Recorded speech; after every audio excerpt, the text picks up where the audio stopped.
नमस्कार दोस्तों, मैं हूं रविश कुमार। स्वागत है आपका। आज हम बात करने जा रहे हैं उस खबर की जिसने न सिर्फ हमारे देश की राजनीति को हिला दिया है बल्कि पूरी दुनिया में हलचल मचा दी है। अफगानिस्तान से आई एक हलचल जिसकी गूंज दिल्ली से लेकर वॉशिंगटन तक सुनाई दे रही है। सोचिए दोस्तों, अगर कोई विदेशी नेता हमारे देश में आकर यह कह दे कि धर्म के नाम पर राजनीति मत करो वरना अंजाम बुरा होगा, और अगर वही व्यक्ति हमारे प्रधानमंत्री नरेंद्र मोदी को भी धमकी दे जाए तो क्या होगा? क्या भारत चुप बैठेगा? नहीं, बिल्कुल नहीं, क्योंकि यह सवाल सिर्फ राजनीति का नहीं बल्कि भारत की संप्रभुता, गरिमा और लोकतंत्र की ताकत का है। हाल ही में अफगानिस्तान के विदेश मंत्री मौलवी आमिर खान मुत्तकद भारत आए थे। यह दौरा आधिकारिक था। दोनों देशों के बीच सहयोग और आपसी रिश्तों पर चर्चा हुई। भारत ने इसे शांति और सहयोग की दिशा में एक सकारात्मक कदम बताया। लेकिन जैसे ही यह दौरा हुआ, सोशल मीडिया पर अफवाहों की लहर उठ गई। कुछ लोगों ने कहा कि यह दौरा भारत को कोई संदेश देने के लिए हुआ है, तो कुछ ने इसे छिपे एजेंडे का हिस्सा बताया। लेकिन दोस्तों, तथ्यों की बात करें तो इन दावों का कोई सबूत नहीं है। बिना प्रमाण के किसी देश या एजेंसी पर आरोप लगाना न सिर्फ गैर जिम्मेदाराना है बल्कि खतरनाक भी। अब जरा सोचिए, अगर किसी दिन सच में कोई विदेशी नेता भारत की जमीन पर खड़े होकर कह दे कि हिंदू मुसलमान की राजनीति बंद करो, नहीं तो नतीजे भुगतने पड़ेंगे, तो भारत क्या करेगा? और अगर वही शख्स प्रधानमंत्री मोदी को धमकी दे दे तो क्या मोदी चुप रहेंगे? नहीं दोस्तों, ऐसा कभी नहीं होगा। मोदी का रुख हमेशा से सख्त और निर्णायक रहा है। ऐसी स्थिति में भारत के पास कई मजबूत विकल्प हैं। भारत चाहे तो उस व्यक्ति को पर्सोना नॉन ग्राटा घोषित कर देश से निकाल सकता है, भविष्य में प्रवेश पर रोक लगा सकता है या आधिकारिक विरोध दर्ज कर सकता है। भारत उस देश के राजनयिकों को बुलाकर जवाब मांग सकता है और अंतर्राष्ट्रीय मंचों पर मामला उठाकर उसे शर्मिंदा कर सकता है। जरूरत पड़ने पर कानूनी कार्रवाई भी की जा सकती है। यानी भारत बेबस नहीं है बल्कि संयमित और मजबूत देश है। दोस्तों, जब कोई विदेशी प्रतिनिधि किसी देश में आता है तो उस पर डिप्लोमेटिक इम्यूनिटी यानी कूटनीतिक सुरक्षा लागू होती है। इसे वियना कन्वेंशन कहा जाता है। इसका अर्थ है कि उसे तुरंत गिरफ्तार या मुकदमे में नहीं घसीटा जा सकता। लेकिन इसका मतलब यह नहीं कि आके समय भारत चुप बैठेगा। भारत कानून, कूटनीति और अंतर्राष्ट्रीय मर्यादाओं के तहत जवाब देगा, शांति से मगर सख्ती के साथ। अब सोचिए, अगर ऐसा बयान देश के भीतर धर्म के नाम पर तनाव पैदा कर दे तो क्या होगा? सोशल मीडिया पर भड़काऊ पोस्टें वायरल होंगी, टीवी डिबेट्स में चीख पुकार मचेगी और राजनीति में एक नया तूफान खड़ा हो जाएगा। कोई इसे राष्ट्रीय सुरक्षा का मुद्दा बताएगा तो कोई कहेगा यह सरकार की नाकामी है। लेकिन असली जिम्मेदारी हमारी है, जनता की। हमें ठंडे दिमाग से सोचना होगा, सच्चाई को परखना होगा और किसी की साजिश में फंसकर नफरत नहीं फैलानी होगी, क्योंकि नफरत में जलता समाज कभी मजबूत नहीं हो सकता। अब सवाल उठता है कि अगर प्रधानमंत्री को धमकी मिल जाए तो मोदी क्या करेंगे? दोस्तों, मोदी का रवैया हमेशा साफ और निर्णायक रहा है। ऐसे में केंद्र सरकार तुरंत राष्ट्रीय सुरक्षा एजेंसियों को अलर्ट कर देगी, प्रधानमंत्री की सुरक्षा बढ़ाई जाएगी और विदेश मंत्रालय उस देश को कड़ा संदेश देगा। भारत की प्रतिक्रिया सिर्फ भावनात्मक नहीं होगी बल्कि कानूनी और कूटनीतिक दोनों स्तरों पर होगी। दुनिया जानती है कि भारत अपने स्वाभिमान और संप्रभुता के सवाल पर कभी पीछे नहीं हटता, और यही भारत की असली ताकत है, लोकतंत्र में रहकर भी दृढ़ता से जवाब देना। लेकिन यह तनाव सिर्फ राजनीति तक सीमित नहीं रहेगा। इसका असर अर्थव्यवस्था पर भी पड़ेगा। शेयर मार्केट में उतार चढ़ाव आएगा, निवेशक सतर्क होंगे और अंतर्राष्ट्रीय मीडिया में भारत की स्थिति पर बहस शुरू हो जाएगी। अमेरिका, यूरोप, चीन और पाकिस्तान सभी इस घटनाक्रम पर नजर रखेंगे। लेकिन असली सवाल यही है, इस सबके बीच आम जनता क्या सोच रही है?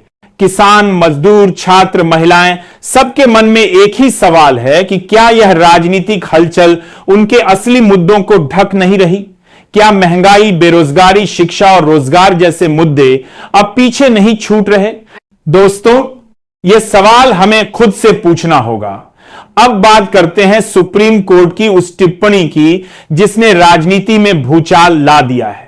सुप्रीम कोर्ट ने साफ कहा, कानून की नजर में सब बराबर हैं। अगर आम नागरिक जेल जा सकता है तो बड़ा नेता क्यों नहीं? इस बयान के बाद अटकलें तेज हैं कि क्या अब प्रधानमंत्री मोदी पर भी कानून का शिकंजा कस सकता है? विपक्ष इसे अपनी जीत मान रहा है, जबकि सत्ता पक्ष के भीतर असंतोष उभर रहा है। बीजेपी के भीतर कुछ पुराने नेता मानते हैं कि बीते वर्षों में पार्टी व्यक्ति केंद्रित हो गई है और संगठन की सलाह को दरकिनार किया गया है। यही वजह है कि आज जब नेतृत्व संकट में है तो असंतुष्ट नेताओं के सुर तेज हो रहे हैं। बीजेपी में बगावत के संकेत दिख रहे हैं और विपक्ष इसे अपनी सबसे बड़ी राजनीतिक चाल के रूप में देख रहा है। लेकिन दोस्तों, असली सवाल तो यह है कि इस राजनीति में जनता कहां है? क्या हमारी न्यायपालिका और लोकतंत्र इतने मजबूत हैं कि किसी भी ताकतवर व्यक्ति को कानून के दायरे में ला सकें?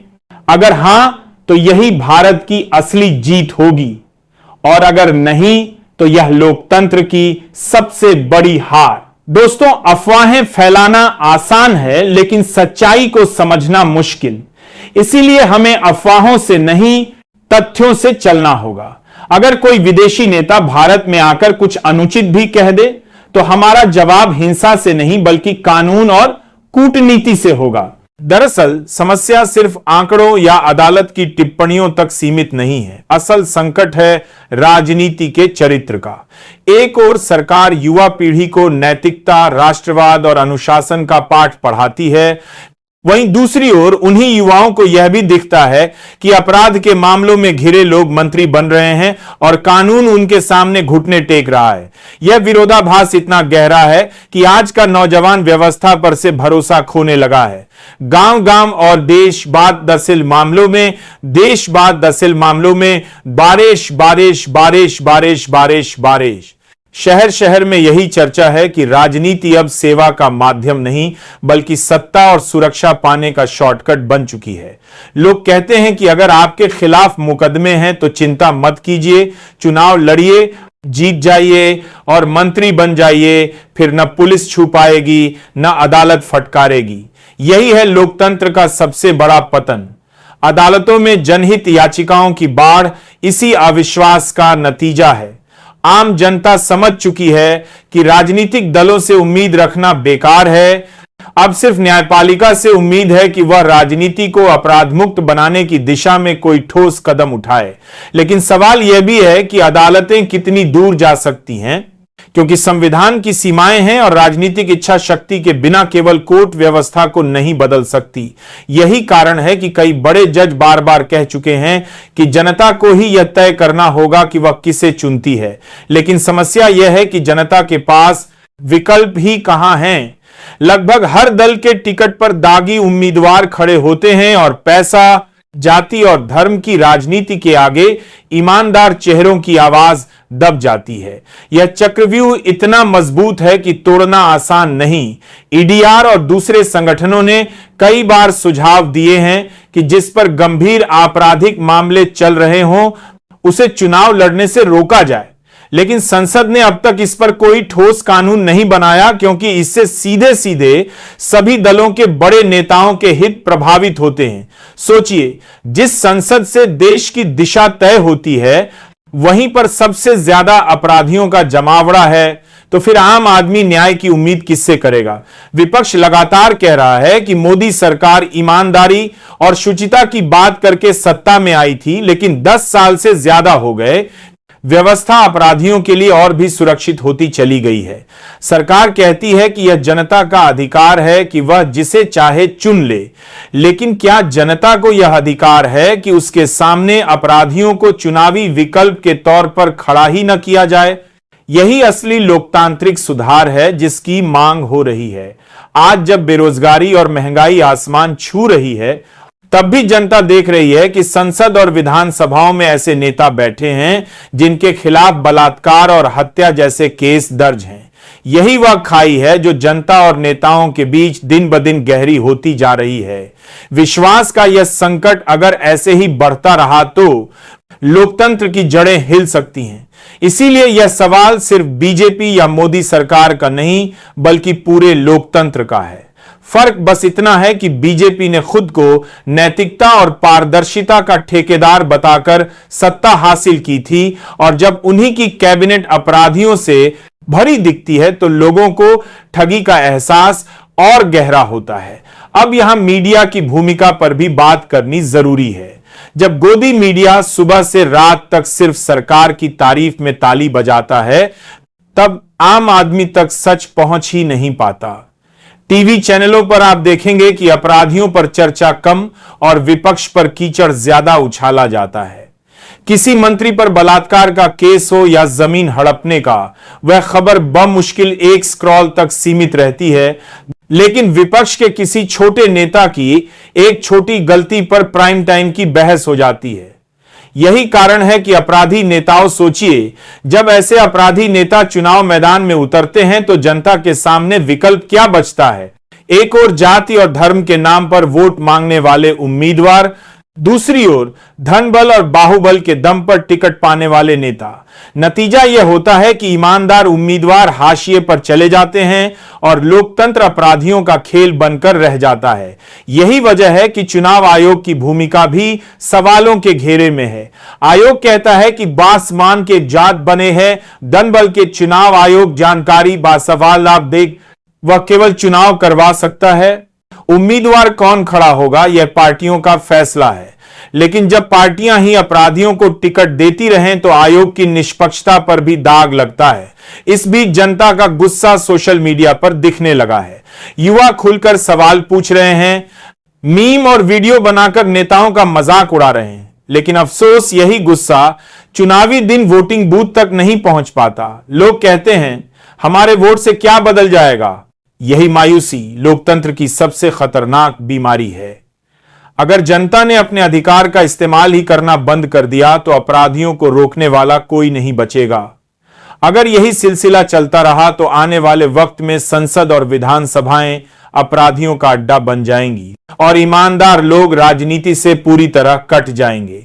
ऐसे में लोकतंत्र का असली मकसद ही खत्म हो जाएगा, क्योंकि कानून बनाने वाले वही लोग होंगे जिन पर खुद गंभीर आपराधिक मामले दर्ज हैं।